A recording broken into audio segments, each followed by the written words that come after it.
Good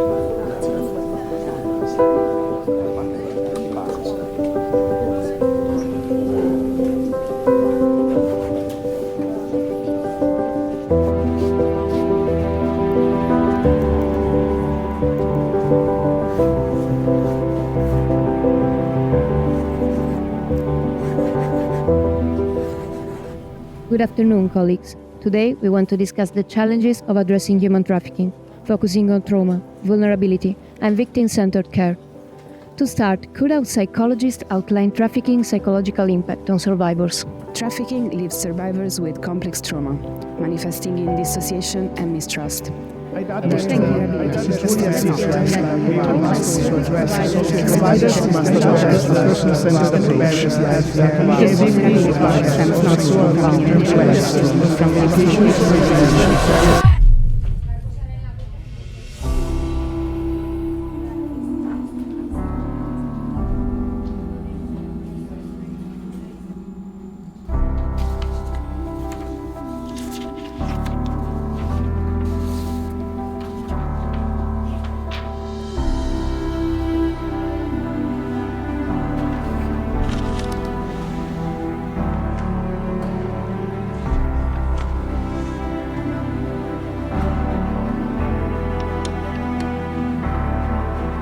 Good afternoon, everyone. I'm here to address a critical issue. Too often, survivors are spoken about and not spoken with. This reinforces a power dynamic where professionals lead and survivors follow. But this can change. Survivors are not just recipients of assistance, we are the primary stakeholder in this fight. Our lived experience provides essential insight in what works and what needs to change. To truly address trafficking, we must shift these dynamics by involving survivors as true partners, not passive participants. This means creating spaces where we lead conversation, shape policies, and design programs. When survivors take an active role, the entire system becomes more responsive, equitable, and impactful. Thank you for listening. All we know about trafficking comes from the people who have been through it. Support and engage with people with lived experience. Unmute their voices. Join the action at voiceover.equalitycop.org.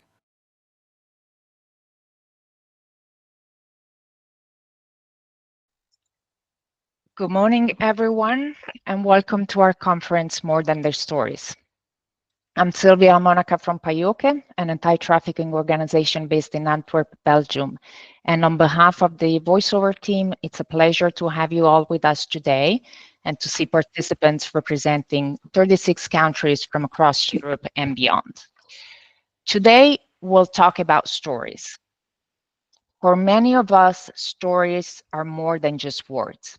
They're currency. We use stories to raise awareness, to inspire action, and to fund the good work that we strive to do. And when that work is done, we share those stories to show donors and supporters the impact they helped create. But here's the problem. Too often, these stories are told as if the people at the center of them are one-dimensional. Too often, we accept or perpetuate narratives that flatten lived experience into stereotypes. So today's conference is about asking ourselves two fundamental questions. How do we tell our stories, and can we do better? Before we get started, I want to take a moment to briefly talk about the VoiceOver project, which made this conference possible. Funded by the European Union, VoiceOver is a project dedicated to survivor engagement, aimed to empower individuals with lived experience of trafficking to step into leadership roles.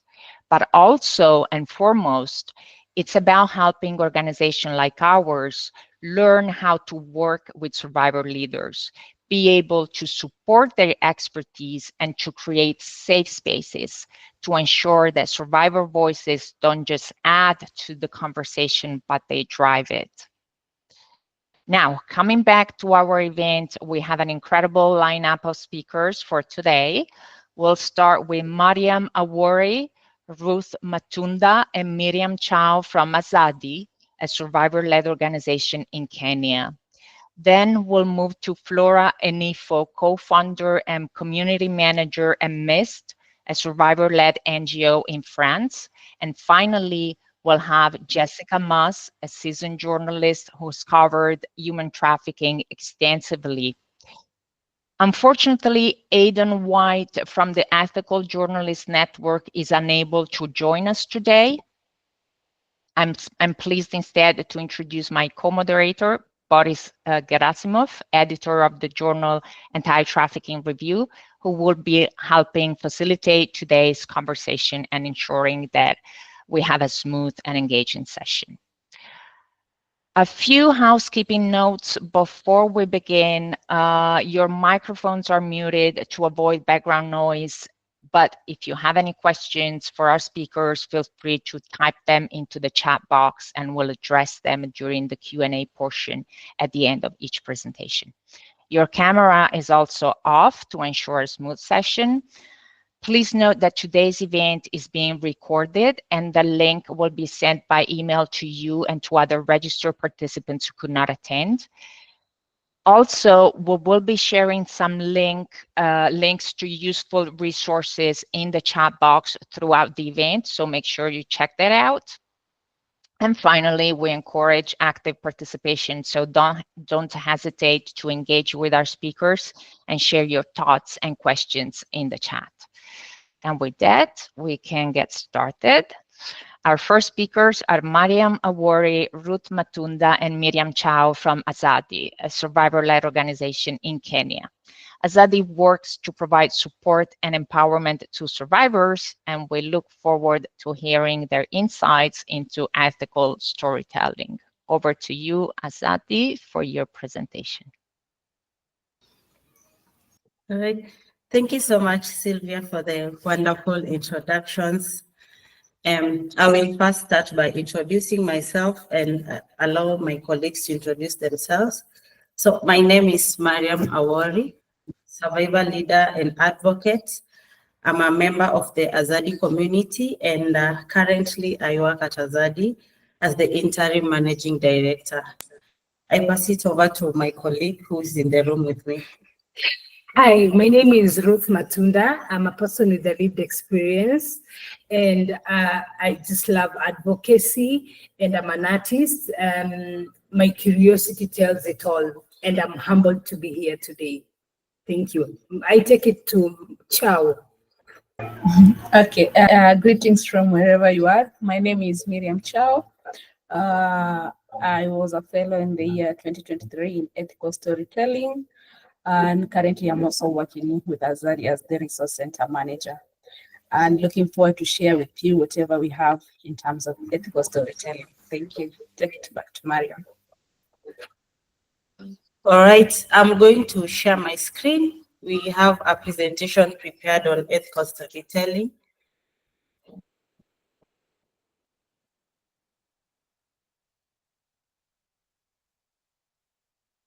I hope everyone is able to see my screen.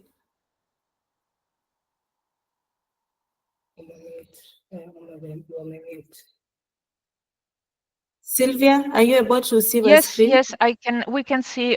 Mariam, just enlarge a little bit. Okay, let me it's good. enlarge. Yeah. Oh, that's too much. Yeah, I think that's okay. So we will start by providing a context for our ethical storytelling and just ethical storytelling in general. And we can't talk about ethical storytelling without talking about narratives, because it's narratives that are the drivers of stories and how they're generated. And narratives is what becomes knowledge that is perpetuated and what people come to know what an issue is. Narratives often give us a picture of some of the issues, some of the social justice issues that are there. And by studying them, we are able to get a clearer understanding of some of the systemic issues that happen in our world today. And these narratives are usually tools, buses, or drivers that perpetuate systems, and these systems can be good, can be positive or negative. There are systems that can lead to freedom. There are systems that can lead to oppression, and there's this quote that at Azadi we like when we talk about ethical storytelling and inclusion, and this is the quote: "We believe the one who has the power, he is the one who gets to write the story. So when you study history, you must ask yourself, whose story am I missing? Whose voice was suppressed so that this voice could come forth? And once you have figured that out, you must be able to find that story too. From there, you get a clearer yet still imperfect picture." And when you look at this quote, you see that the solution to power dynamics and who tells their story, how the story is told, and how the story is even delivered to the public is a combination of inclusion and ceding power. And for us, ceding power is the most important thing. And I just want to relate it to the video that was just shown to us before we started this meeting. When you see, if there is no survivor leader or there is no person with lived experience in the room, then the power is left to other people that don't have that experience. But when the people impacted by the issue are in the room and we are able to share power, then we are able to listen to the perspectives of those that serve the people and the person that has been impacted by the issue. And sharing of power is the beginning of wanting to tell narratives in the way that is beneficial to the storyteller, to the story receiver, and even to how the story is perceived by both the individual and the public in general. And I want to give, in the next slide, I want to give a context of Kenya, because that is where we come from, and how narratives can play a role on even the public perceptions and policies that are put forward to help survivors and people with lived experience. So for example, in Kenya, we've seen narratives significantly shaping these two pieces, which are the perceptions and policy. And the first one is the victim narrative. If you go to if you go to the internet, if you go to different if you go to different media outlets and even social media, there's this perception that survivors are mostly portrayed as helpless, and they're victims who are in need, and people that need to be rescued, and people that need charity. But this narrative in turn reinforces the sense of dependency, and as a result undermine the agency that survivors have and their resiliency. And when someone is looked at as a victim, and when you look at lived experience in itself is expertise, because you can talk about many things because of the experience that you have. And making you look like a victim removes that agency from you. And some of the policy implications that we see based on this narrative, we see that most of the pragmatic programs that are there for survivors, services that are there for people for victims of trafficking, are mainly immediate services that focus on the now or not what happens to this person in the future. And these focus mainly on fast rescue and rehabilitation. And then it's for a period of time. And we all know that trauma does not have a deadline. For example, if I come in an organization that provides shelter services, rescue services, and rehabilitation, there's a duration of 6 months. And then after that, I have to move forward with my life. And that's not exactly how it works. Sometimes it requires a longer period of time for somebody to heal from trauma. And long-term support is therefore not seen when when someone else is the one deciding the services that survivors are supposed to undergo through. And long-term support, including economic empowerment and even preventive measures, are often overlooked when survivors are not in the room. And these, as a result, affect the potential of people with lived experience being able to lead anti-trafficking initiatives even in future. And the other narrative that we've seen being perpetuated is the heroic narrative. When I talk about the heroic narrative, it's when survivor stories are becoming about leadership and advocacy and can inspire community to involve survivors as policymakers, which is a good thing. But when that heroic narrative is continuously perpetuated, we then see there is the pressure to all survivors to be able to meet this ideal. And as I've mentioned in my previous point, sometimes healing is not the same for everyone. Trauma experiences are different and unique to individuals. And when this narrative, in situations that I've seen these narratives being perpetuated, other survivor leaders just want, and sometimes people just want to act like the heroic survivors. And because of all these pressures that is there, survivors have to be this and this and this, and then someone has to meet this ideal. And the implications this have in policies, we see situations where organizations, an example of Kenya now, you see almost all organizations moving towards survivor leadership and survivor inclusion, which is not bad, it's very good. But then there's this point of neglecting survivors or victims who might need the support of mental health care or vocational well-being. And just listening to the people that have been impacted by the issue will help to think about how this process is going to look like. In the inclusion ladder, this process, you can include survivors in different ways.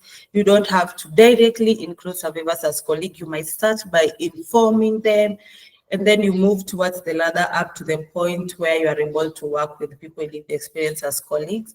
Because sometimes when a survivor or a victim is out of the situation and the ideal has already been set, then you involve someone in a position that they're not ready to take at that time, then that is tokenizing. Tokenizing means you're not setting them up for success, and as a result, they may not excel in the specific areas in leadership and advocacy that they have been put into.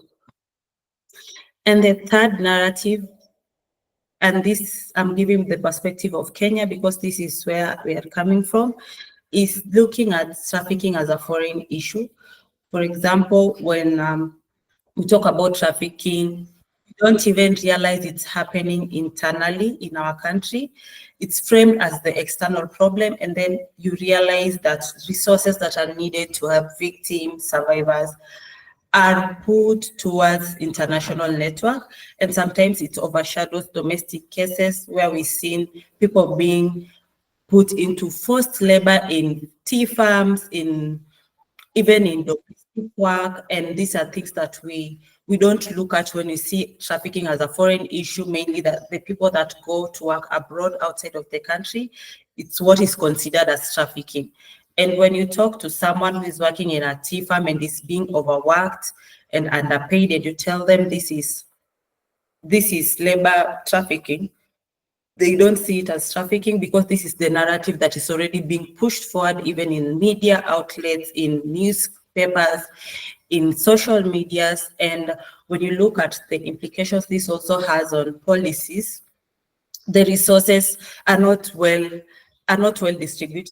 Even when the government is working towards the action plan for trafficking in persons, the focus is mainly on what do we do to our citizens who are going outside of the country, but what is there for the people that are victims inside the country, are victims that have not gone outside the country, and results in less attention being given to them, and most particularly in areas that are rural and informal sectors. So that's examples of when you look at narratives, how can narratives push forward something that is not true?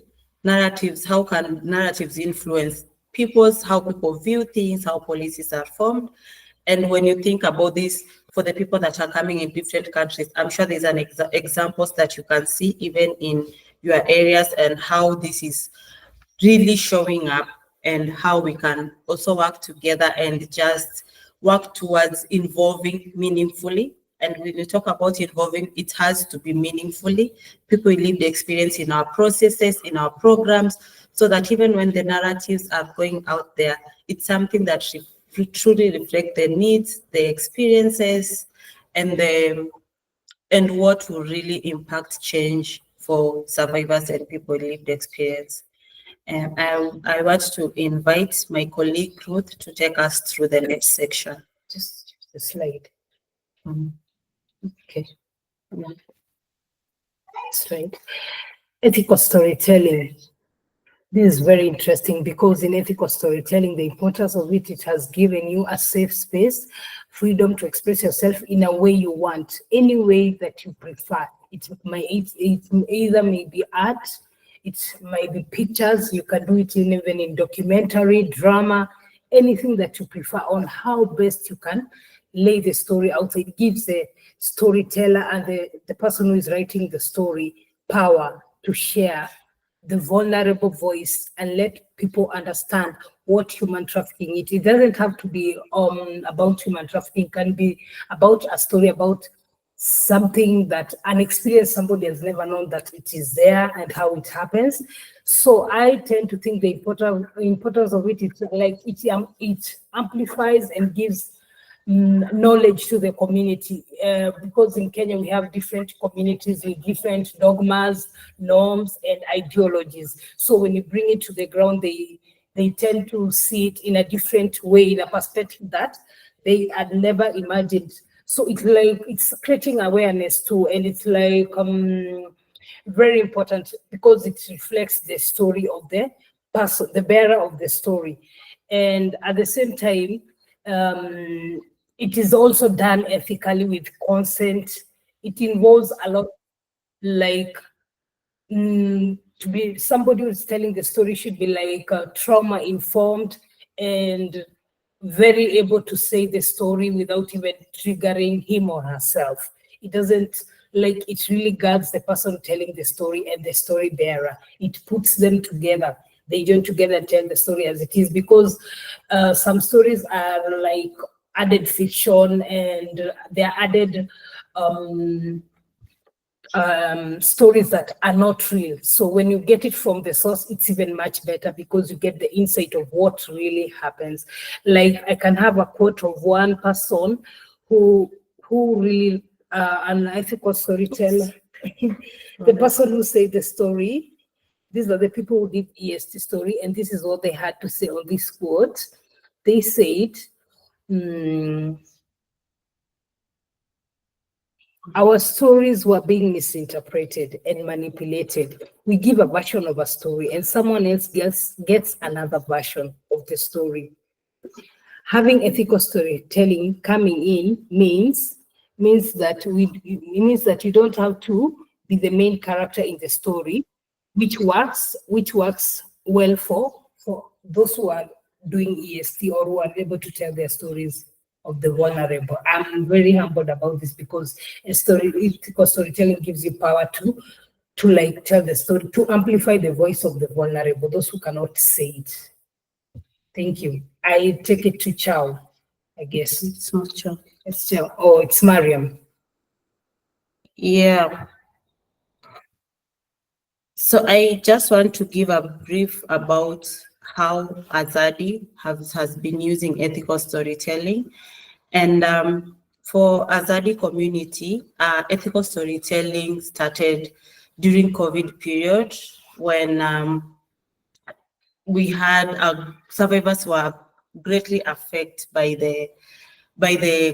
COVID. Their businesses were affected, how their livelihoods were affected, and we just realized that there is importance of having survivors being included in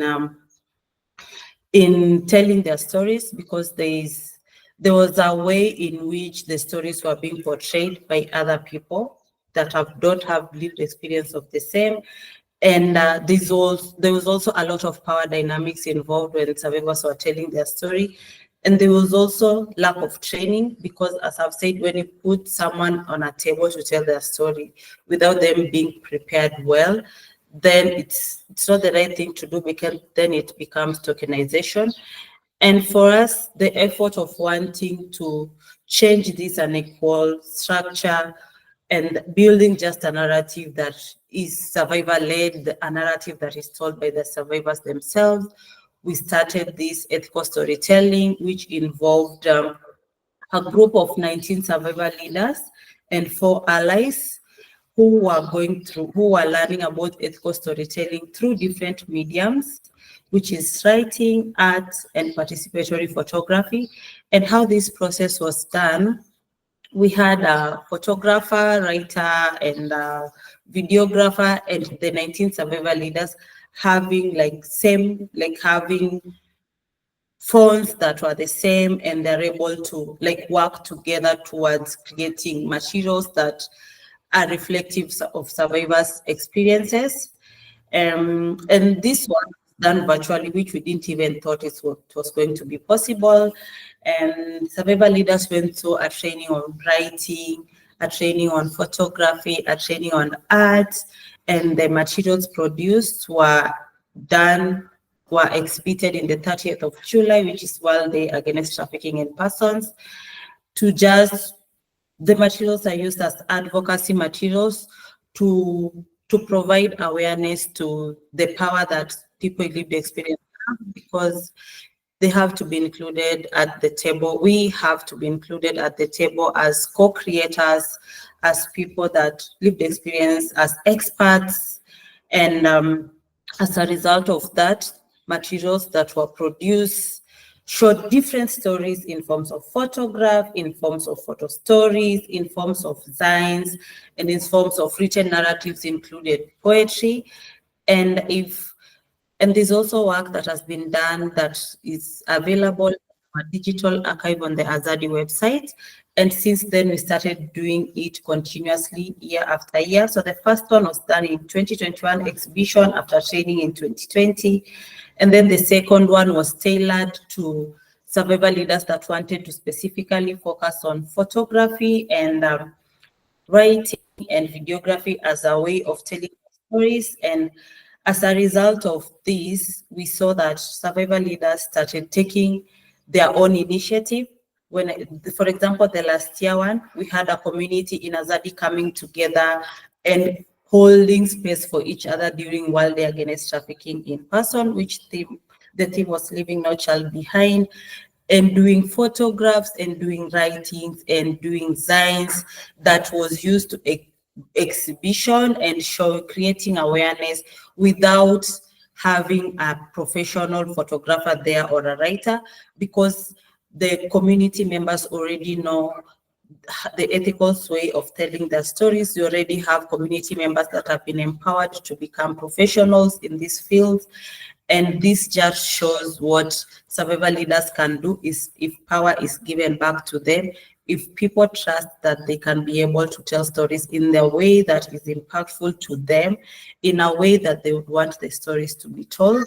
And if other people can also use this model, it can be very impactful to just see the impact that ethical storytelling can have in the lives of both the people with the experience and also in the lives of the people that are seeing the story. And just from the voices from the field, survivor leaders who went through the fellowship, when you ask just someone what is their definition of ethical storytelling, these are some of the responses that we got.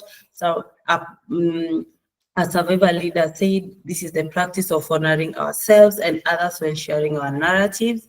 Someone else said, navigating a way of how to tell your stories without a lot of trauma and triggers, because even when you see in the media, the stories that are portrayed of victims of trafficking are traumatic stories and triggers, and the stories are not told in power. Stories are not told in a way that can inspire other people to to put forward policies, to put forward information, to put forward structures that are beneficial to victims.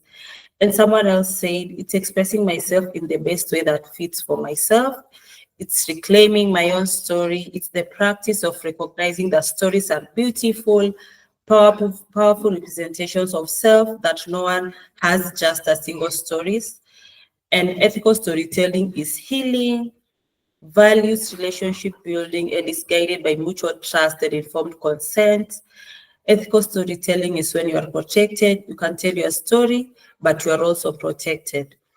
So these are some of the voices that we got from the field, and we thought it was very powerful to just see that ethical storytelling can be defined in different ways by different people.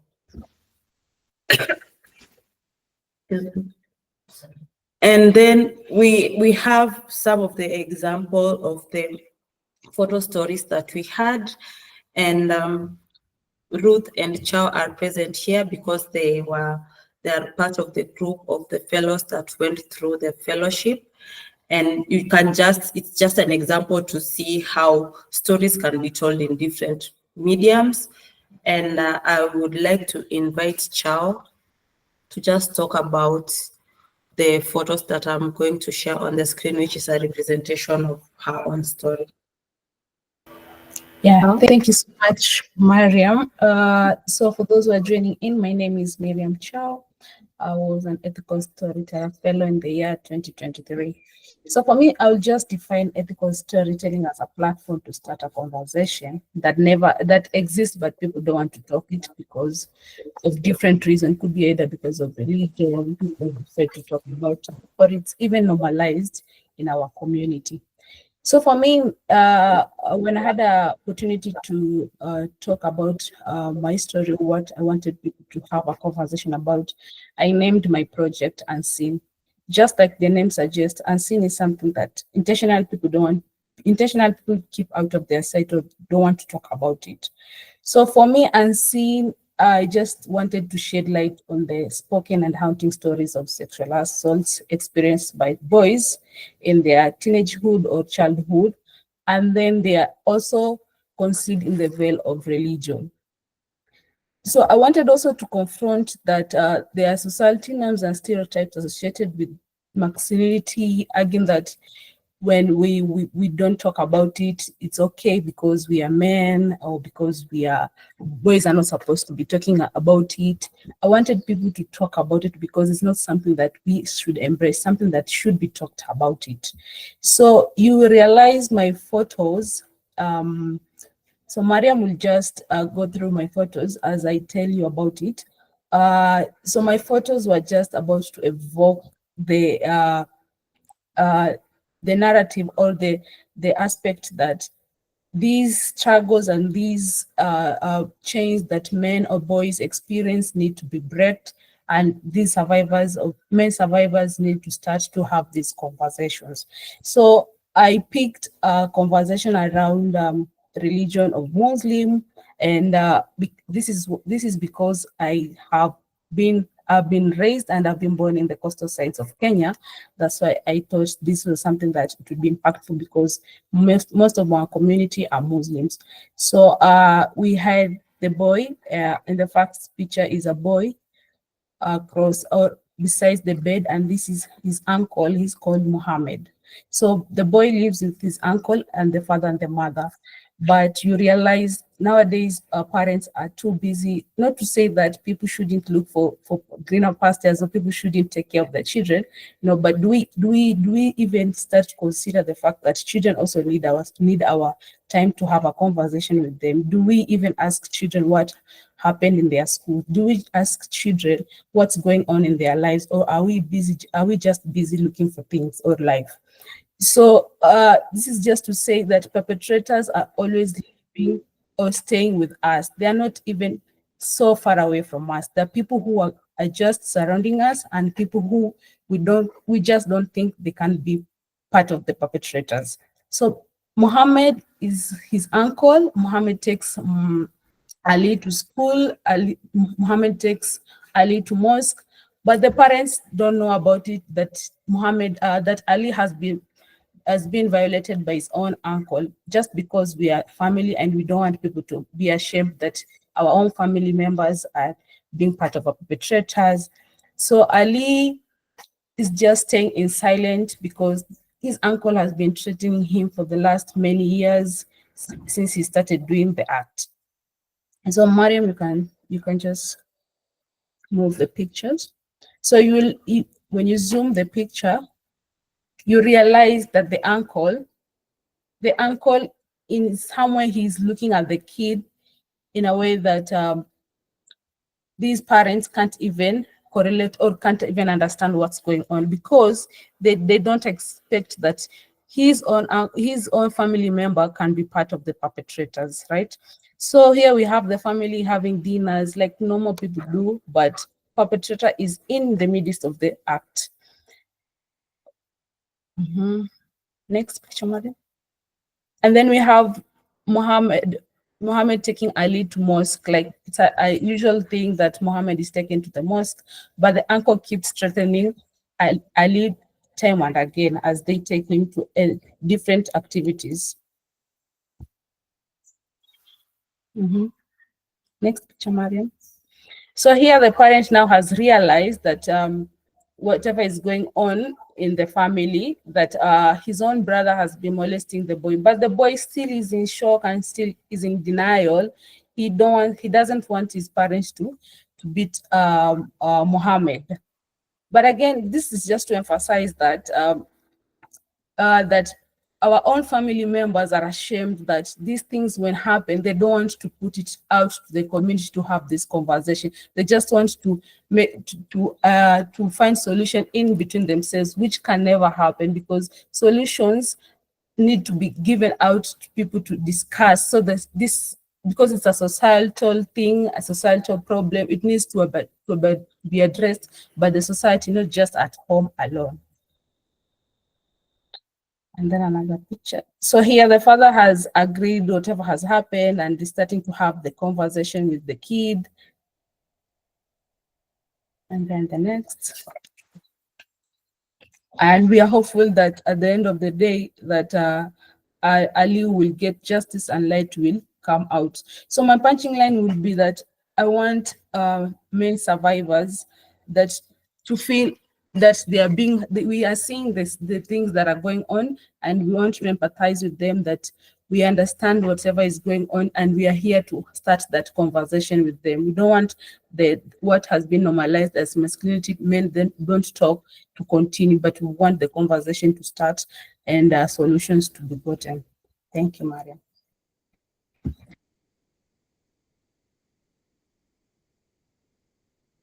Thank you so much, Charles, for sharing. I want to invite Ruth.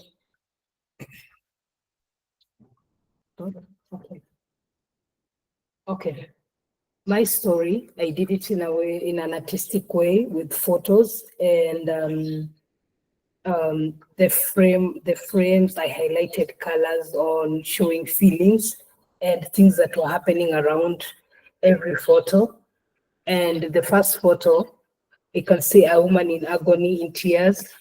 And some of these issues come up when we have financial headwinds. You become the breadwinner, you're the only one doing it. And now you are at a position where you cannot do it anymore. And there's, as usual, mothers cannot let their children just stay in hunger. So she decides to decide without knowing, looking for a job, finds a friend who tells her that there's a job in going to Saudi Arabia. She goes to Saudi Arabia. That is where even the more agony she becomes now, and a lot of traumas and triggers. She goes through a lot and decides to go to jail now. The second photo shows her how she's in jail because she could not take it anymore from her employer, and decides that she wants to come home. And now, as usual, as they say it, the story, as they say it on the media, it's very different from the persona telling it the story, because it's very different. Because some of the girls find themselves in jail because they have refused to work with their employers who are abusive and overworking them, against their human rights, going against human rights. So they decide to go to jail. When they get in jail, they are hoping that somebody will come up and help them come out of jail. As they're waiting, they decide, like maybe some decide to demonstrate or reach out to organizations that can help them. And it is not easy when you are there, because you are not allowed even to have a phone. So maybe when somebody sneaks in a phone in jail in Saudi Arabia, that is where you'll be able to like communicate and inform your people that I'm in jail for this long. The third photo shows gives us hope that she's out of jail, with the lights behind her, showing there's when you go through a lot and a lot of traumas, you can still turn your traumas into positivity. On the third photo, the third photo, the next one, the next one, highlights how, with a lot of hope and love, how we can find people who are compassionate and empathetic, with empathy, come together to join hands and start helping the survivors of human trafficking. Because when you come back now, you have to be reintegrated into the community. Your family does not want you, don't have money, you don't have anything. And the only hope that you can get is from the people who can understand where you are and what you are going through. So when you find imagine at this timeline, there is nowhere you can go and report, even in the government officials or the police station. There's no way you can go and report and say that I've been trafficked. So the only way you can tell your story is in organizations who understand what is women's trafficking, the modern slavery way. So this is love, with a lot of different people coming together to start a movement and fight human trafficking. Now this is victory. When you reach there and you're lifting your hands up, it's like you've gone for counseling, the traumas are gone, you can tell your story, you can share awareness to the people before they go there. They have to know what happens there, so because it's a personal choice, you cannot force someone not to go there. So this highlights that with many organizations that are working to counter human trafficking, they are doing their best. And majority of them, some have funds, some do not get funds, but they try their best to make it easy for the survivors of human trafficking. There's the last photo. Yeah, those now are frames. I did a mosaic where all those photos were fitting in those frames, each explaining the feelings and the turmoil people go through when they're being trafficked and coming back to be reintegrated into the community. So with different, as you can see, there are different colors, different forms of mosaic, and that is how I found it easier for me to express without like triggering anyone or making someone go back to where they were. And that was my story. Thank you. Okay, thank you so much, Ruth. To just sum it up, for us at Azadi, our own personal experience, ethical storytelling was what led to the founding of Azadi. Survivor leaders found a community through ethical storytelling, and through that community, it has helped us in healing, because all of us in this room are also members of the Azadi community. It has helped us to heal. And for the materials produced, survivor leaders also sell them and get economic empowerment. And some people have also made a career out of it. And this is just to show that stories of survivors don't always need to be about their trauma. It can be about their strengths. It can be about things that we want to see happening in the trafficking sector. And for us, the value that we are pushing forward is to, when you look at a person with lived experience, a victim of trafficking, just look at them as a whole person, a person who brings different things to the table, a person who can also contribute to their own personal growth and to the growth of the anti-trafficking sector and even the larger human rights sector. This is our website, and our social medias and our info. If you also need to learn more about the work that we do in ethical storytelling, just feel free to reach out to us. And Thank you, Sylvia, for giving us the platform to share about ethical storytelling, which is very dear to our hearts in Azadi. Thank you so much. Thank you. Thanks to you, Mariam, Ruth, and Miriam. Now we will take some questions from the audience. Let's see if there's anything coming. Can I ask a question, Sylvia, while we wait for the audience to maybe formulate their questions for these so inspiring presentations that we heard?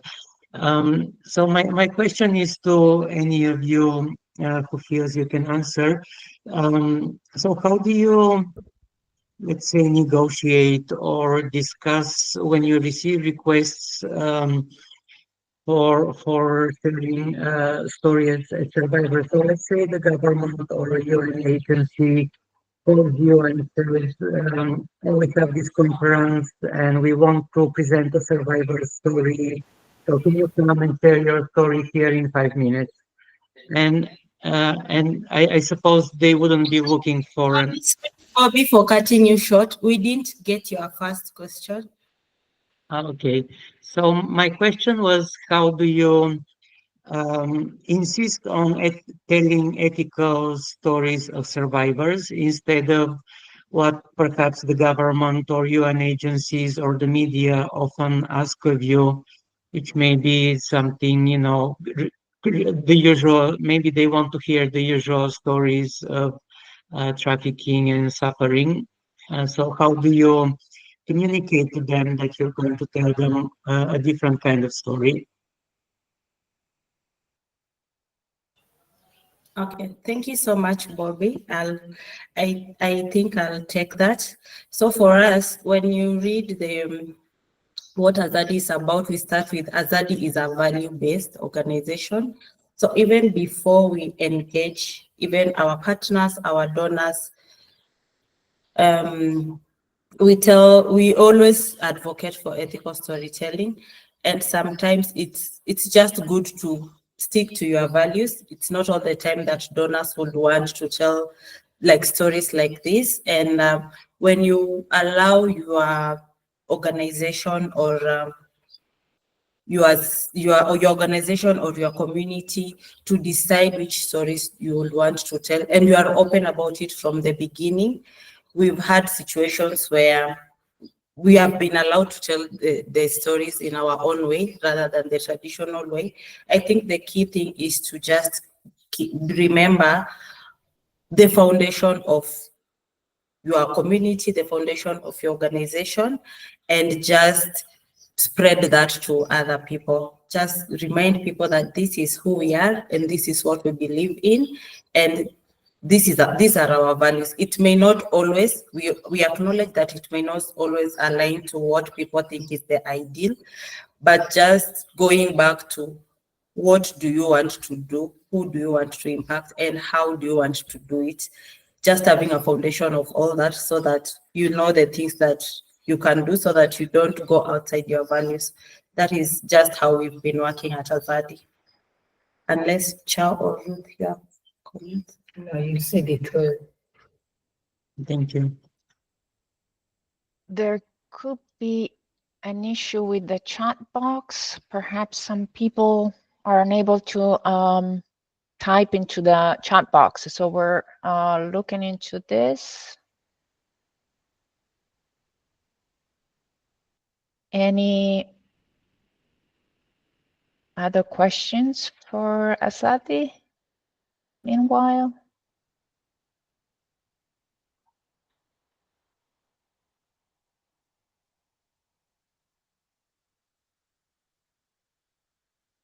We have people who raised There's a raised hand. I'm not sure, maybe Georgia, you can help see if we can open the mic for this person, or maybe can we ask Xenia if she can try and type into the chat box? If she raised her hand, perhaps she can't.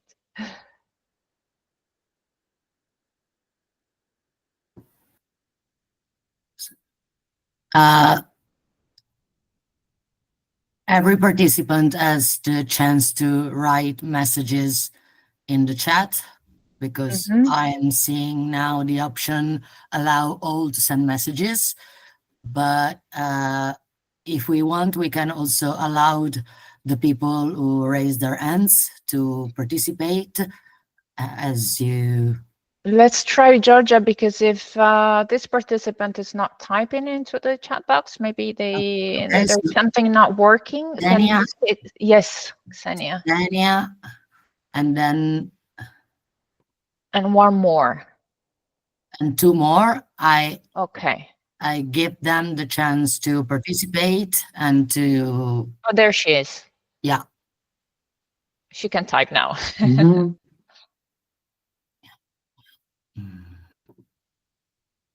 All right, so let's wait just a couple of seconds.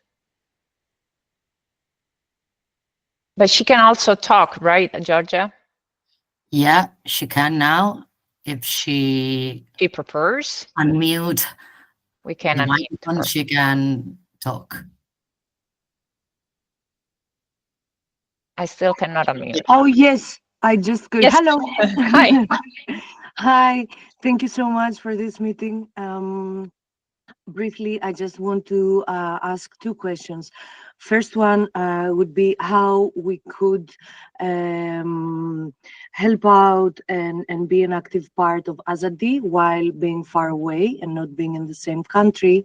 And the second question would be if you would provide any kind of training or a workshop on people working with the affected communities, because I am a social worker and I work with unaccompanied refugee minors. So I come across a lot of girls traveling alone. They might be in danger of trafficking. So I was just wondering, if you provide any training or workshop. Thank you. Yeah. Thank you so much, Zania, for your question. And yes, we do provide training and on ethical storytelling, and you can be involved in Azadi whether you are in Kenya or outside of Kenya, because we have people that we work with that are not in Kenya. I think maybe we can do an email after this to just talk further about how that is going to look like, if that's okay for you.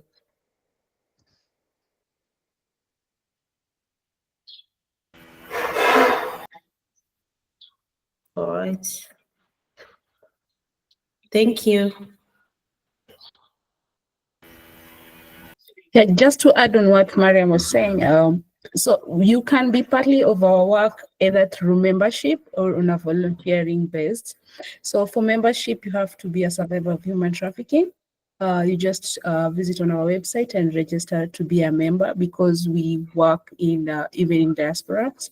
And when you say about trainings, yeah, we offer trainings at a small fee, just a small fee. Yeah, at a small fee, and we'll be gladly to just have this conversation with you through our emails that Mariam has shared earlier before. But I can also type them in the chat box on how to get us. And Miriam, the training is also offered online, remotely. Yes. Okay. Yes, we can do that. I'm sure there's many people interested to know. Shall we have the next person? Maybe Maya? I started to type in the chat, but I will just ask my question now. My name is Maya. I'm with the Global Alliance Against Trafficking Women. Thank you so much for your presentation. It's really inspiring and really interesting to hear about the great work that Azadi is doing. I had a question about whether you ever experience conflict between different survivors when it comes to what their views are about the solutions or what the most important priorities should be. And if so, whether you have any advice or tips for the strategies to resolve that conflict in a way that still recognizes the truth and the reality of every individual's lived experience? It might be a difficult question, sorry.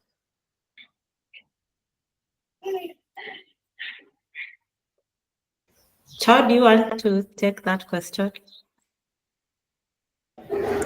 I can pick it, yeah. So conflict exists. We can't say conflict don't exist, but because also conflict makes they give way forwards to solution and also give a platform for people to talk, right?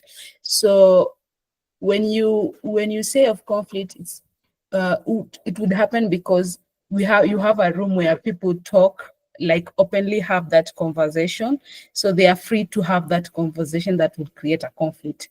But one thing that I would say is during my time, we didn't experience conflict because we let survivors choose what they would want to say outside and the type of way they would want people to hear about it, because we have things like signs, we have things like photography, we have things like podcast. If you want to, the way you would want you to say that story is how the office would accept and pick that conversation with you. So we don't like give like it's not like we are saying this is what we would want you to do. No, we give an option where people can choose how they want to say their stories. Yeah. Thank you.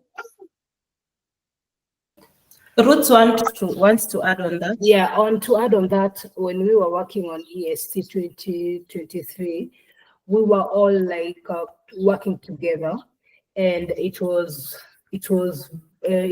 like we were ethically taken through the process. When we were going for training, you don't have to say your story. You can choose a story. And if somebody has given consent that you share the story and later comes back and says that I've taken back my consent, it was allowed. Now you had to choose a story that will go through. Like mine, I decided to choose mine because mine, I will never decide to take it out because I've given consent without taking back the consent again. It's all about consent, and people have to share. Whether you like, if you want, you will share it. If you don't want, it's okay. It's allowed. It was a safe space. Thank you. Thanks very much.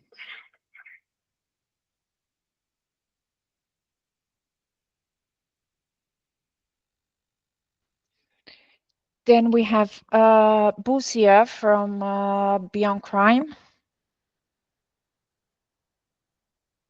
I suppose Buzia is the name.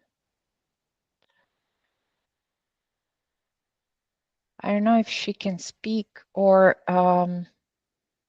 and we also have a couple of questions now showing in the chat. I'm being told that Georgia is telling us that you can type your questions into the activities box. You click on the activities icon. It's on the right side at the bottom. So if Booz, can we? There we Hello? go. Yes. Can you hear me? Yes. Hello? Yes. Yeah, Yes. my name is Major Retired Titus Wabwire. We work with the Busia Beyond Crime. It's an organization that we are partners with Azadi. I'm so grateful to. I didn't expect you to. I didn't know that you could get you this forum. I'm so grateful. Thank you, all the conveners of this forum. I came in a bit late. I did not get a lot of what was presented, but I'm grateful. I got from Miriam, from Ruth, and from Mariam, and I'm so inspired by your awesome presentation. I work with the community, just building their structures to enable what you have presented there, like the issue of the problem in the society where the pictures that you brought in, that of Ali. And I realized that this presentation is going to help us so much, because you find that even the problem of parenting also comes up. You find that there is no quality time with the children. That's why the gap is there. And with us in the community, you find that this problem is very, very, very rampant. And I cannot go deep into it because I know Mariam is coming over to Busia. We are at the border of Kenya and Uganda. She will be coming over for a workshop, and she will help us so much. This forum is so wonderful for us who are in the community. We miss out these things a great deal. That's why you find that these problems are very rampant in the community. What we are trying to do to address these problems is that we have introduced something called Nyumba Kumi. This is a neighborhood watch, where we cluster homesteads in 10-10 and we pick their representatives, and then they are trained in they are given various trainings so that they can address these problems like human trafficking, child domestic work problems, and so many other problems that are entrenched in the community. You find that the community do not have much awareness. But when you have this forum, it helps us now to take this information down to the community so that they are given awareness and they address it. I'm so grateful. Thank you so much for allowing me this opportunity.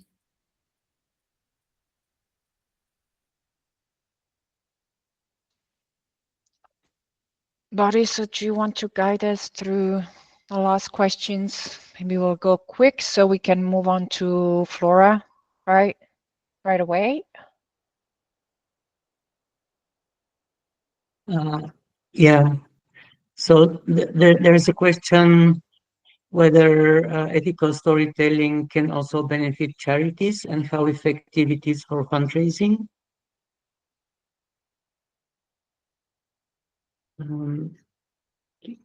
Richard? Yeah, it does, Bori, because it creates awareness.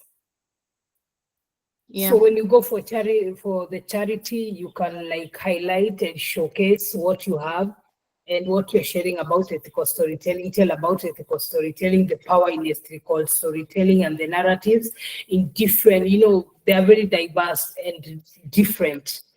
So people can learn something from that. It's a production of knowledge too. Yeah, so it can work.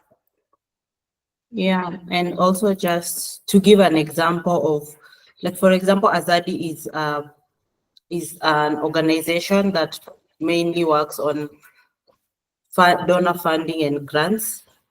So ethical storytelling also just, for example, the materials that are produced and through the project, when we have the exhibition, it can be a time to welcome participants that want to know about ethical storytelling, as well as for an organization to raise funds, maybe by selling the tickets to come to the event, and by survivor leaders also selling the photos they might have produced. And that also the charity can also benefit, and the people that you are serving also benefit through like selling the materials that they have produced in the process.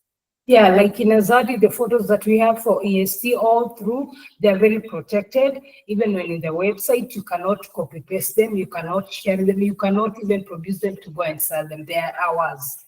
They remain they're like, it's a property for the survivor leader who did it. So it belongs to them. So it's very protected. Yeah. Okay. Thank you. So I think we can move on to the next speaker now. Yes, let's move on to Flora as we are a little bit behind schedule. So Flora Enifo is co-founder and community manager at the survivor-led anti-trafficking NGO MIST based in Paris.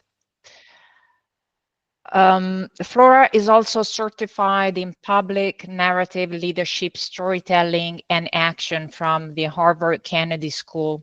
She has spent the last few years training both survivors and professionals on survivor engagement, meaningful participation, and inclusion.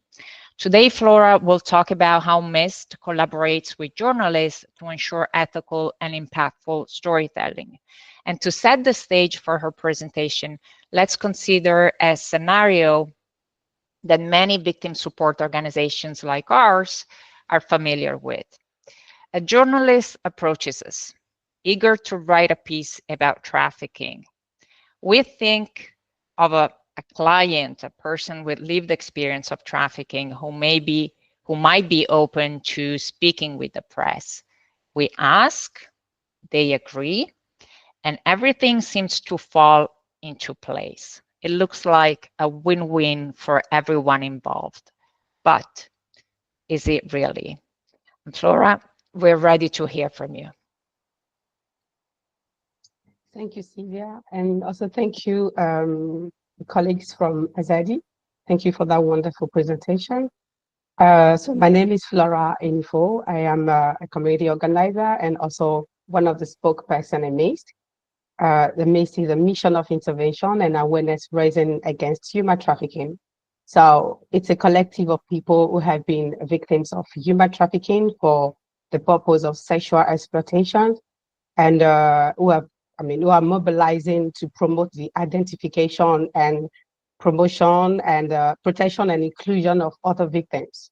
So we have been working to create a space where the victims and survivors can take part in the fight against trafficking, as well as in the definition and assessment of the policies and programs that concerns us.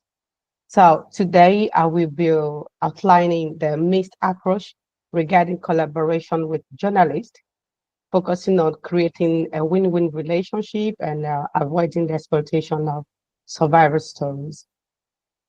So what is a win-win relationship? For me, it's a collaboration where both sides are gaining benefit. But the question is, what benefit can trafficking survivors actually gain from journalists? I mean, the question is pretty difficult. We all know that. It's very difficult to respond to. But for most of us, survivors, the need for journalists is not obvious. It's not very clear to us because they are seen as destructive tools, you know. So this could be due to individual negative experience or the images that reporters showed of survivors, because some of us are afraid of defamation and some of us don't like to share our stories without a meaningful request. But however, it is really important. I mean, this topic is very important.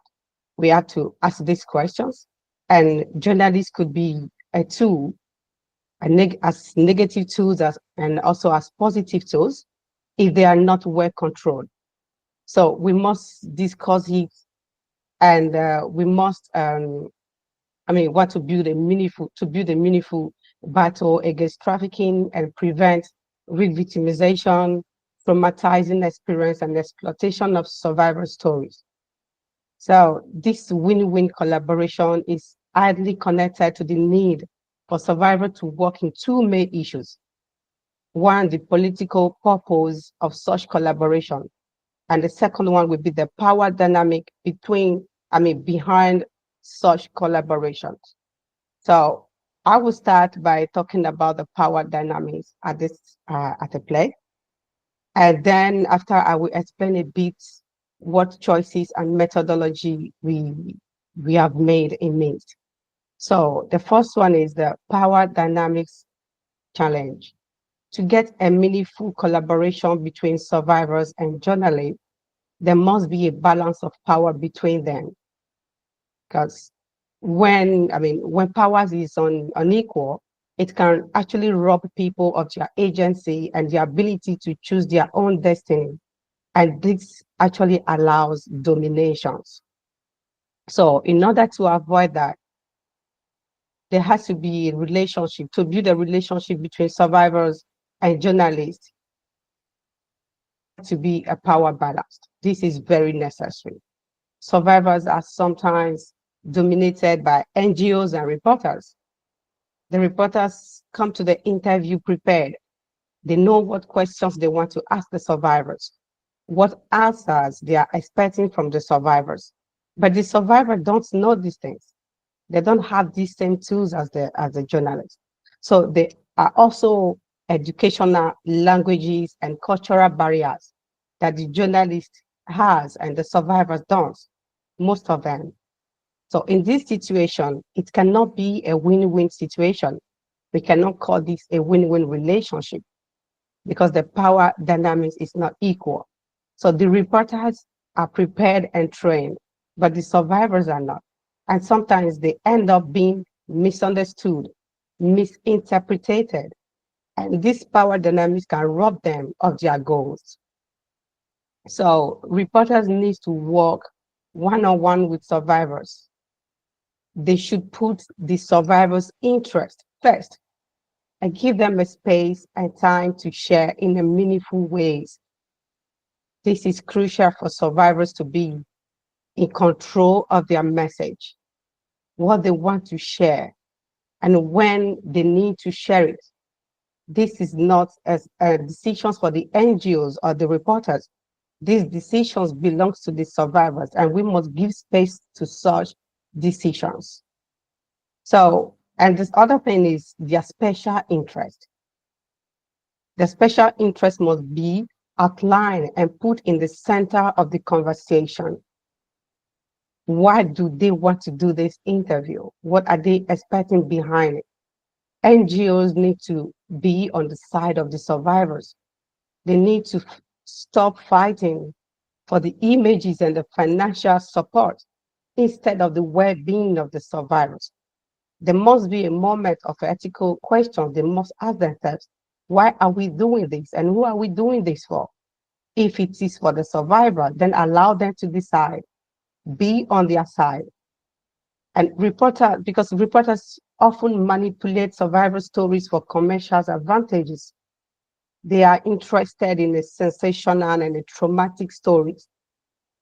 I have sometimes received calls from journalists looking for a particular party, particular profiles of survivors. Reporters need to be mindful because we are not for sales. We are human beings. You are not in a supermarket where you can just choose which story is more traumatic for your benefit. I want this story. I want this profile. It is not for you to decide. This is our story. Decide when to share it, how to share it, and who to share it with. So such attitude can damage the trust between reporters and survivors, and it can lead to lack of self-confidence. Journalists often make promises they don't even keep. A few years ago, I was manipulated by a journalist who promised to modify my voice before publishing an interview. And this interview was published without any modifications. And, and this traumatic experience actually stopped me from giving any interview to journalists until I agreed to be one of the spokesperson in midst. So such attitude it does not destroy certain part of our body for just 1 year. It's a long-term trauma and it remains there. So survivors must be given the opportunity to read and approve the script or the recording before it's being published. This cannot be done alone. NGOs should follow up properly to ensure that the agreement is respected and reporters to avoid manipulation and a traumatic situation, just like what I experienced. So there are also the complicated power dynamic issue that I'm also going to talk about. In order to address these two complicated issue of power, we have made some choices and we have built a methodology that I will explain in a brief way. So the methodologies of MIST is we have two spokespersons who are elected. Their role is to speak on behalf of the associations. They represent the identity and defend the interests and the values of MIST in front of the media. So both have agreed to be trained by professionals in dealing with the media. And we are willing to represent the organization. We have agreed to be exposed in public spaces, and to decide the limits of our public sharing. So these two spokespersons, which have been one of them, we are the only members in direct contact with the journalists. Any request for an interview is directed to them, to us, and we have the power to decide whether to talk or not and what to talk about. We prepare our speech before interviews in order not to get there and be surprised. So we prepare what we want to say, not what journalists want us to say. We don't give interviews about our personal stories unless it is necessary. Otherwise, we talk about our collective goals and values. So this is because not every survivor may want to be in front of the cameras or be recorded. So you need to elect spokespeople among your survivors who are willing to take this responsibility, because it's a huge responsibility. They have to be willing. There had to be a huge level of willingness behind it. So, but in MIST, if any MIST member wants to be interviewed by a journalist or on a personal journey, that meeting can be arranged, but it's not a collective interest. He or she is not speaking for the group. Only the elected spokesperson have the power to represent and defend the interests and values of the MIST through storytelling. So this is the methodology in MIST.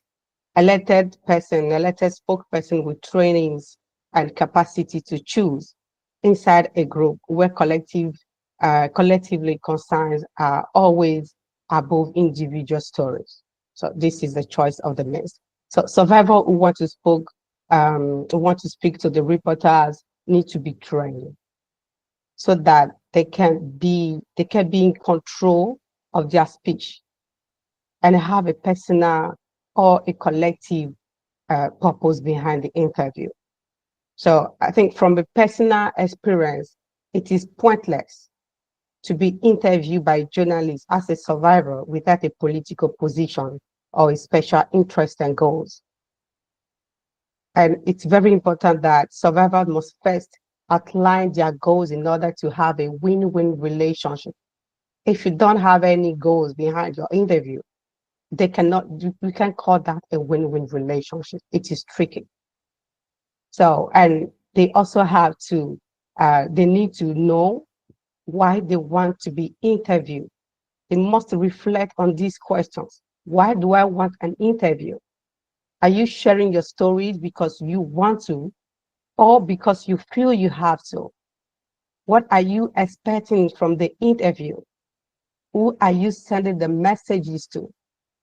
And why are you sending the message? Is it that you want your voices to be heard? What is at stake if your voice is not heard?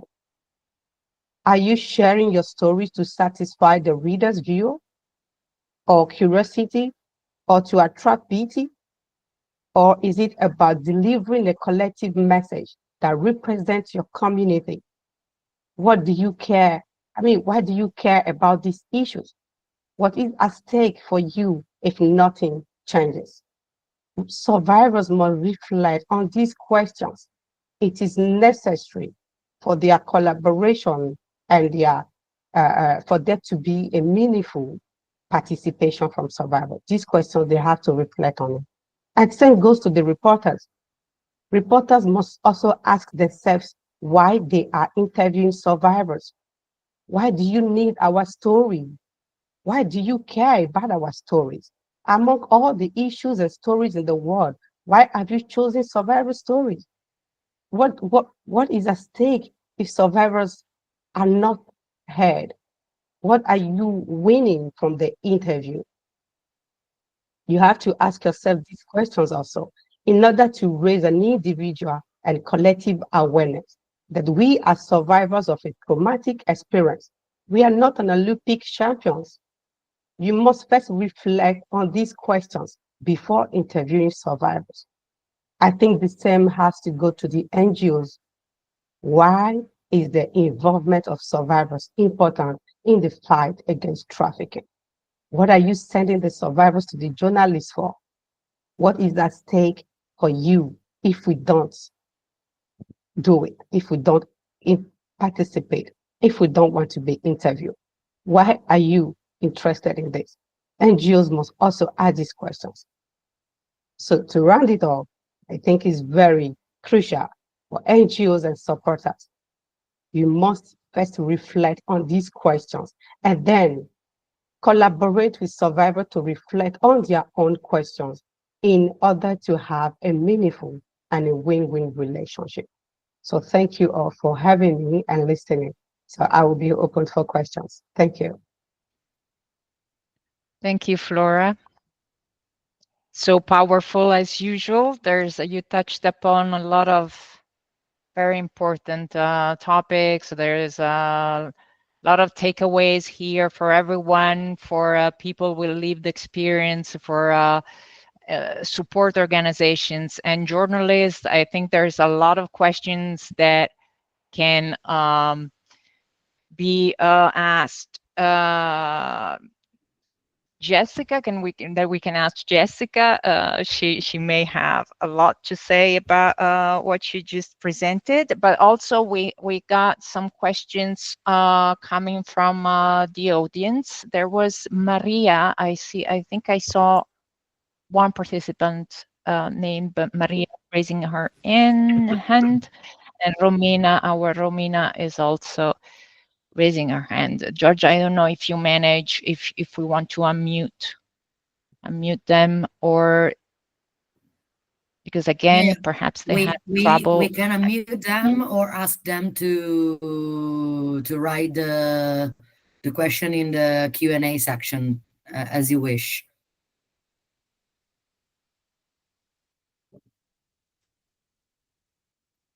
Okay, Romina will be able to participate as soon as she accepts. Okay. There she is. Now she can turn her microphone on and ask. Thank you, Georgia. Hi, thank you. Can you hear me? Yeah. Hello. So thank you, all the speakers. This has been really, really inspiring and very fruitful, and an eye-opener as well. Like especially also the way creativity was used in order to enhance stories and different platforms like photography and poetry. And I mean, that was really inspiring. My question is, I read something similar because and you mentioned it somehow that empowering stories sometimes may obscure the voices of the vulnerable ones.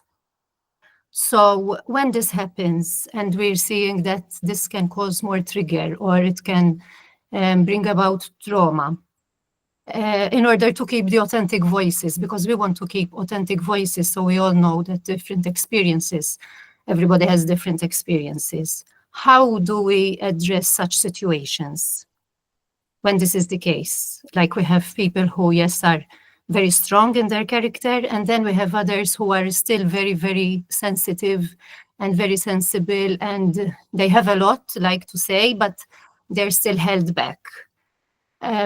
How do we address such situations? I hope I'm clear with my question.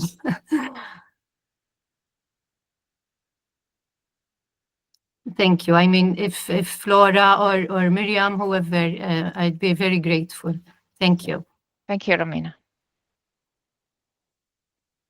Flora, do you want to answer? I don't know if the other colleagues have the answer, because the question is not very clear to me. So if it's clear for somebody else.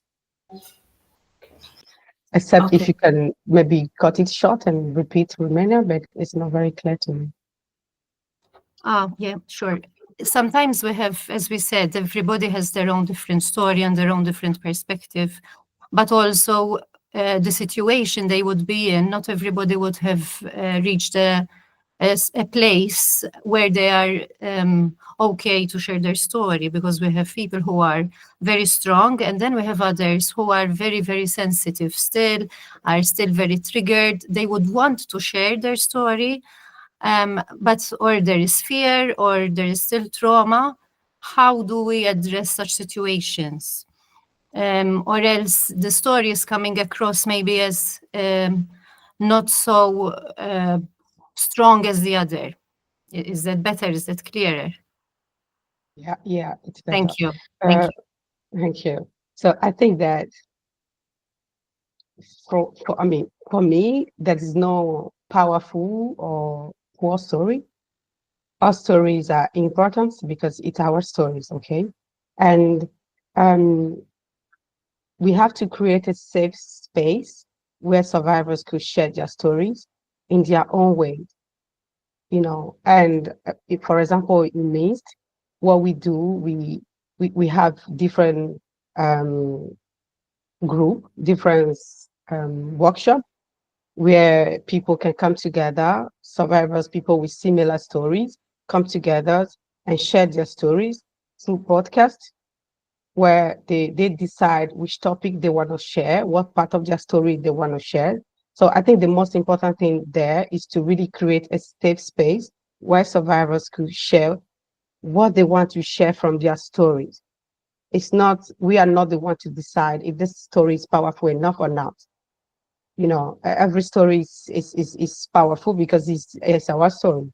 So they decide what they are sharing and when they are sharing it. But I think we just have to create a space for that, a space for them, a safe space where you could really share that story. Then, so doing, they will have more possibilities and abilities to share it differently to different people. But our job is to create that space for them, and that is all, I think. So I don't know if my colleagues from Azadi want to add something to that. Thank you so much, Flora. You have said it very well. And something that I would just want to say is to just allow people be themselves. And there's this notion that when someone is a survivor of trafficking, when you come into a room and you say you're a survivor of trafficking, there's generalization that our experiences have to be the same, our experiences have to look similar. And sometimes it's just to acknowledge that people's experiences are unique and different, and people are at different stages of their recovery process.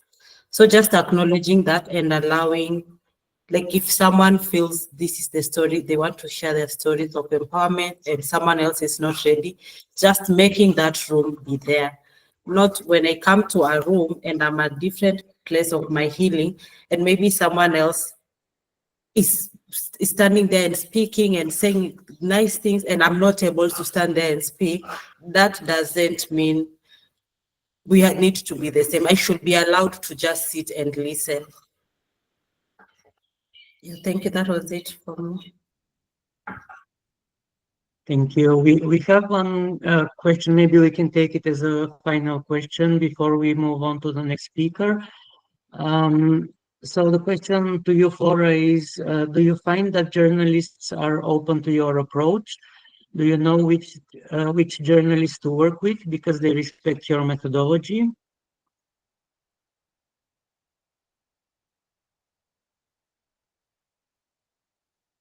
You're muted, Flora. Sorry. I think we are not looking for journalists to approve our methodology. This is our methodology. This is our value and principles. Whether they accept it or not, we don't really care. I think what matters is what we want, you know. So, like I said before, if any journalist should contact us that they want this, then we tell them this is what we give. You take it or not. I think it's not a problem to us. We don't occupy that feelings from them. It's the feelings from our community that we occupy. So we work with journalists that respect our values, that believe what we're doing, and not really what they want from us. So I have received some calls from journalists, and they said things or they ask questions that I tell them I don't want that. I don't want to talk about me. I'm talking about me. So if you don't accept it, then the interview is finished. So it's as simple as that. It's all about our values and principles. Thank you for so we move now to our next speaker, Jessica Mas. Jessica is a freelance journalist, I'm sorry, with over 20 years of experience specializing in human trafficking, poverty, and other social issues. She created the long read Mensenhandel in Netherlands and podcasts such as Uitgewrongen and Onzichtbaar Waar about forced prostitution. She's a former Turkey correspondent, and she makes impactful stories, sometimes together with NGOs, through podcasts, long reads, and magazines. So Jessica, before I move to the questions that I had prepared for you, I was wondering if there is anything that you would like to say based on what you heard from Flora, based on your experience as a journalist, anything as a reaction or even a question? Yes, definitely, because Flora, very thanks for your speech, powerful speech. I felt a bit shy to be a journalist, actually, but there are also and I know there are lazy colleagues. I'm working for a long time in journalism, so I understand definitely what you mean. Like we want it, and we want this person, and we want. Now, it's not a surprise what you tell me. On the other side, I want to also tell there are also journalists who are working more on an ethical way, who are more. They are there. And what I was, because I'm curious, what I now recently I really started for mainstream media working, also when I was a correspondent in Turkey. And when I started freelancing, I shifted also and become more open to cooperate together with NGOs, especially about topics like human trafficking. Maybe also because I'm very passionate about writing meaningful stories. And sometimes, I'm sorry if I just go on, but I'll tell you a little bit my experience. When I came back from Turkey, I really wanted to, and I was reading still stories in Holland about human trafficking, and I wanted to make a long read and a multimedia production about it. And then I went to an NGO here in Holland and proposed my idea of could we do that in a sort of co-creation. And it took a lot of, it was not from the one moment, but we talked a lot and we get trust. And I took a lot of time, and it resulted in this long read Mensenhandel in Nederland, where I interviewed survivors, but also a lot of professionals working with survivors and with police and justice. And so it became a very, I think I proposed it, and 1 year later it was published together with this NGO and the community in Holland for municipalities, because they also had to be trained how to deal with, when they come up, they had to just be more aware about human trafficking in Holland. So that was for me the first time I really cooperate with an NGO. So it was very nice. So I'm curious if you had also this kind of experience where it was. Sorry?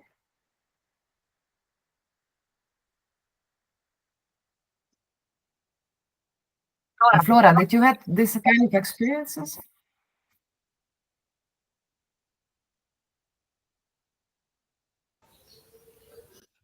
I think there's an. I don't hear anybody.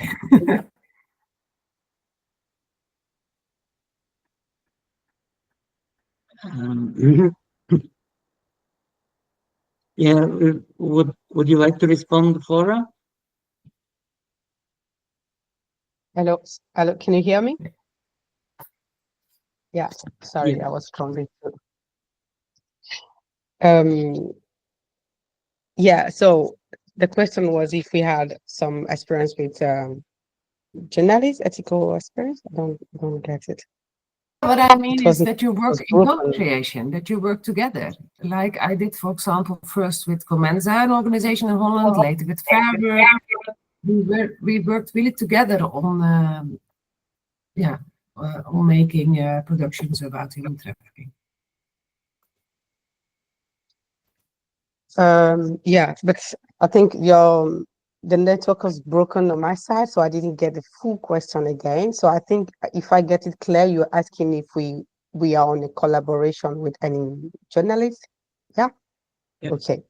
Yeah, actually, we don't have a particular journalist that we are on a collaboration with. We are not a collaboration with any journalist.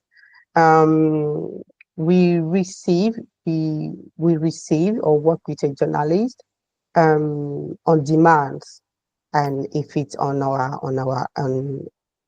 values, of course. Yeah, but we are not in any kind of collaboration with any journalist. Yeah, I can't remember anyone. Yeah, I think for the experience I had in the Netherlands was very positive, actually. Yeah, so I just thought to share that. Yeah.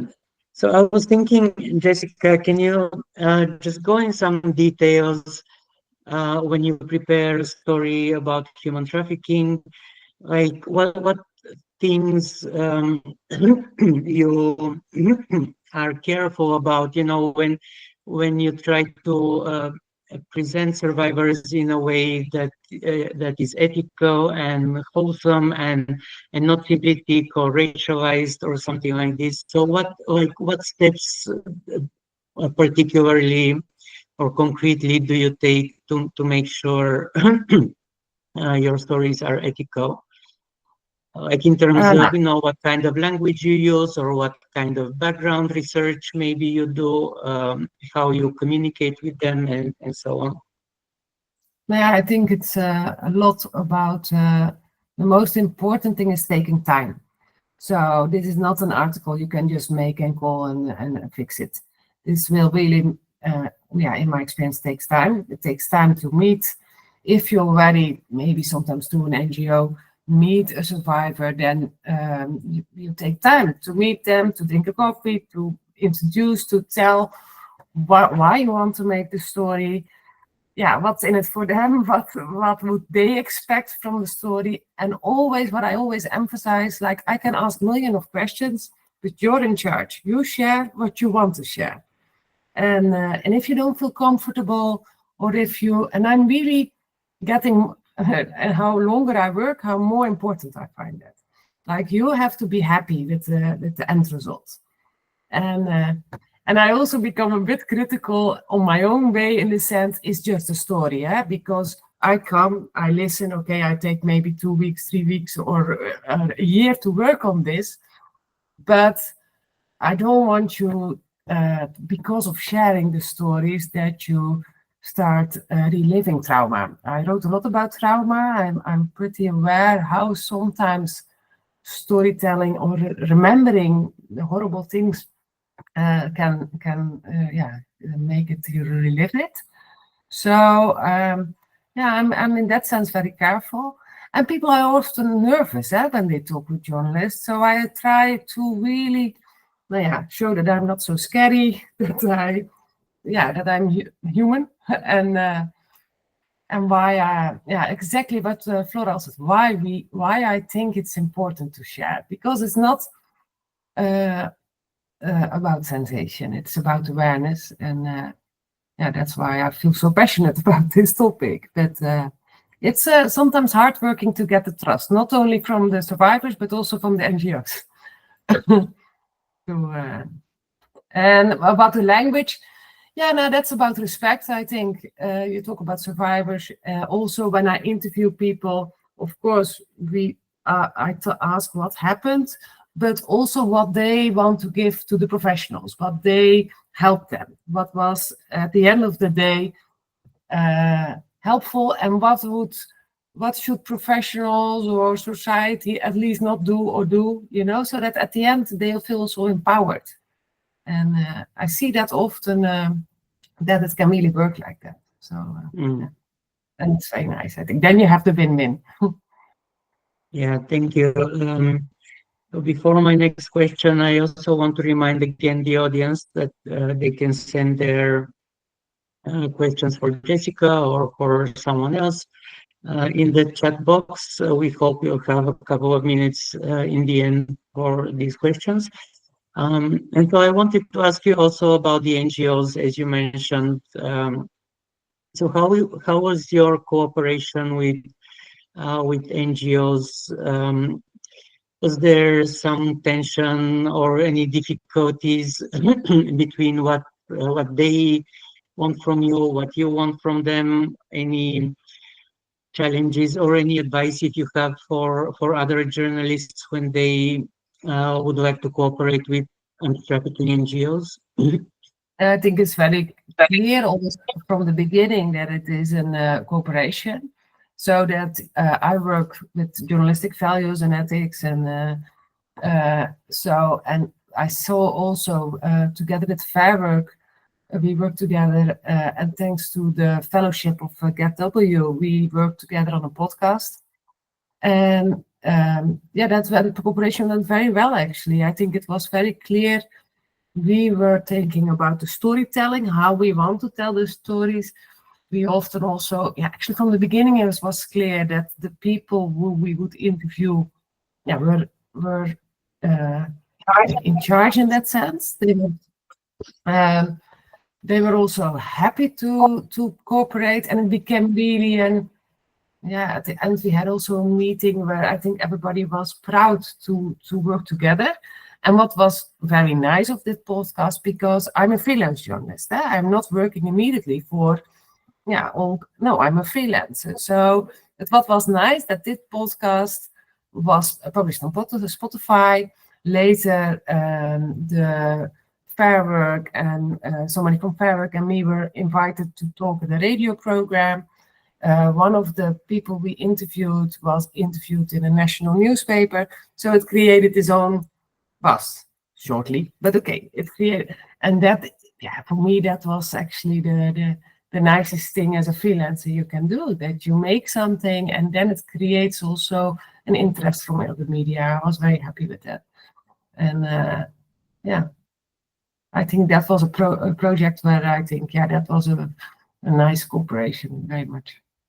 Where we talk about what the topic is today is, I think that, this is really important. Not only that you prepare an article or prepare your own material, let's say, but also maybe amplify the story or support the story to be seen in other media, and maybe by mainstream media, or by or bring attention to it including in a political sense. But it's still scary, because I remember, for example, sometimes you can have like exactly the experience Flora has, is then there is an article about the podcast, or there is an article whereby they interview people I was so close or good with, and then there is a headline where I think, oh no, I don't like that headline. It's populist, or it's too but. So I often have this same frustration also when it comes to this topic. Yeah, I think maybe as a freelance journalist, you have more room or more space to decide on your own. But I've heard from journalists that, they also have their constraints. Their editors make decisions for them, and including about the headlines or images to use.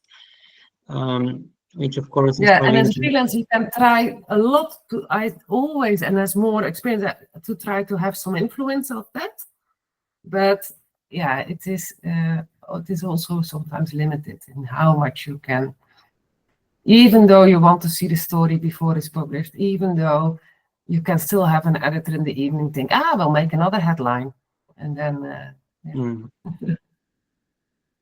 And my last question is, are there any, let's say, lessons that you've learned from your years of reporting on human trafficking that you would like to share, or any, or even any mistakes you've made from which you've learned that, yeah, you'd like other journalists to know and to be aware? Now, what I now try to do, and when I was starting, I was checking back for this meeting. In 2013, I went to Cyprus. I interviewed also, I wrote really about modern slavery in Cyprus.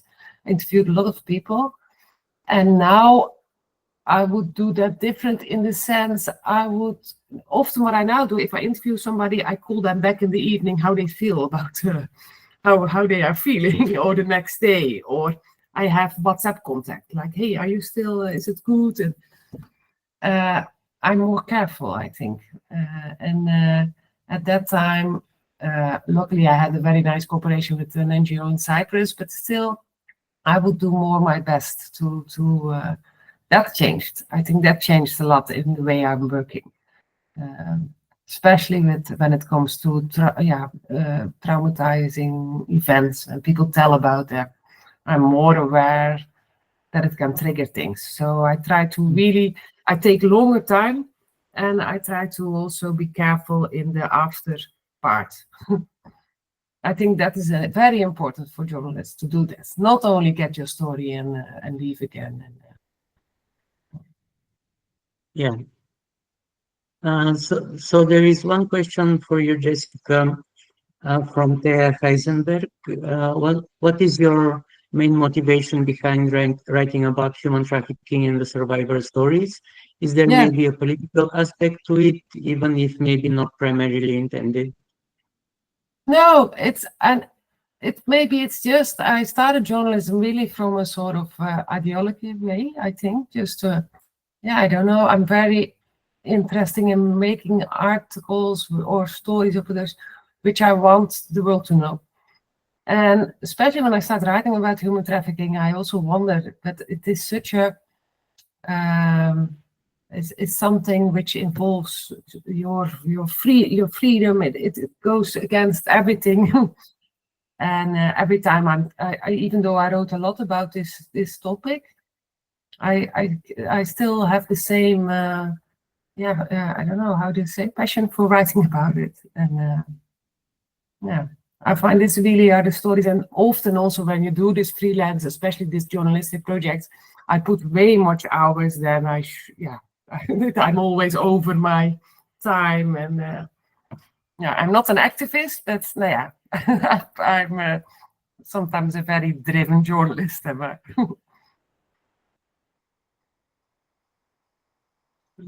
There is also a comment by Maria Karim, which I'll read here. She says, the discussion is very inspiring. I'm an Afghan woman who has been victim of oppressive regimes since the day I was born, and I would like to share my story through ethical storytelling. Is anyone ready to support my voice in the moment when Afghan women need voice? So I'm not sure, Sylvia, what we can do with this question or request. I was thinking of putting Maria in touch with the speakers, all of you, and see if anyone has a possibility to support, to help her out. And if anyone else from the audience, we have an audience of mainly victim support organizations, can also help, just contact us. Maybe I do have a question, another question for Jessica. Both Azadi and Flora reported had stories of people, reported stories of people who felt they were misunderstood or misinterpreted when they, in their contacts with the press. What will be your recommendations to people with lived experience and the NGOs supporting them for for the time they for their interactions with the press? What tips do you have for people in order for them to be in control of their stories? Yeah, I think actually what Flora also says that I think when you as an NGO think, okay, this journalist can talk to this person, it's good that the person itself is now, of course, wanting to do and willing, but also that you can make some clear agreements, like, okay, we don't use the real name. If the person is not happy with the story, we can pull back. No journalist will like that, of course, but I think, yeah, I like what you say. We are in charge, take it or leave it, and otherwise no story. Now, of course, it's not nice, but I also think it's not strange that you make this kind of rules. Because journalists come and go, and then the woman or the person would share the person who will share their story is maybe totally reliving or just having a very bad feeling why they work together. So I think you can make some demands, and in Holland it becomes now very normal that the NGO and the people can read the article before it's published. Or, of course, you always make the agree, like only change the facts if the facts are not right. But I think this kind of agreements are very important. And maybe you can also ask, can we see the headline? I would make attention for the headline. Because you have a great story, and then if there is a bit juicy headline above it, still they can have a bad feeling after it.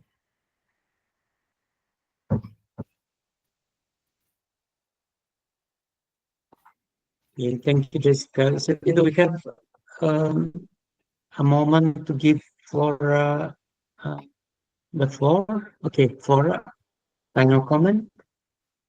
Yeah, thank you. So just to add to what Jessica said, I mean, for example, in MIST, we have a group, a workshop where people, come and share and make podcasts from their experience, So I think initially this group was created in order for people to just have a space where they could share, survivors could have a place where they could share among themselves and get to know each other and create a relationship among the survivors.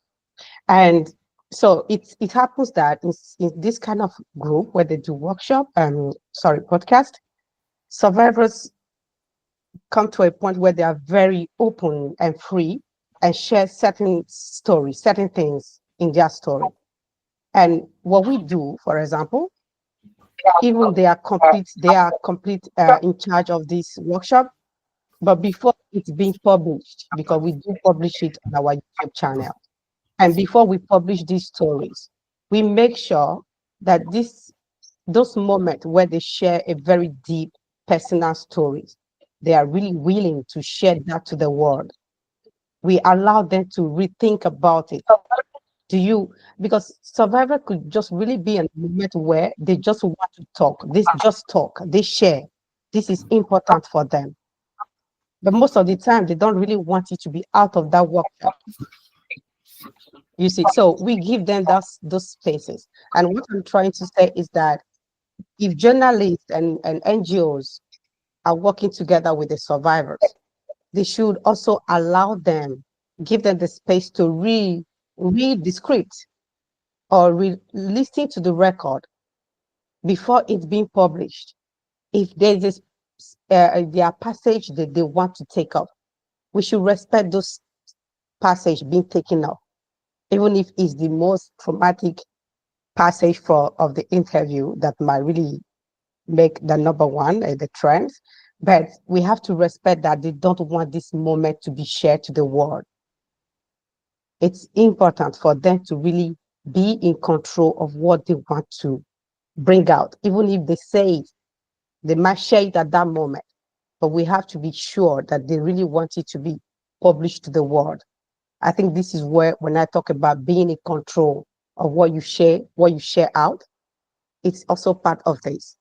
Journalists have to respect the fact that some of the things the survivor must have shared with them they don't want to give it out to the world. It might just be a moment where they feel like they had to say it at that moment, only to the journalists, but not to the world. And they have to be able to retrieve those moments back, just as my colleague said initially also. Thank you. Thank you, Flora. So we are almost at the end of the session, and I turn over to Sylvia now for the closing remarks.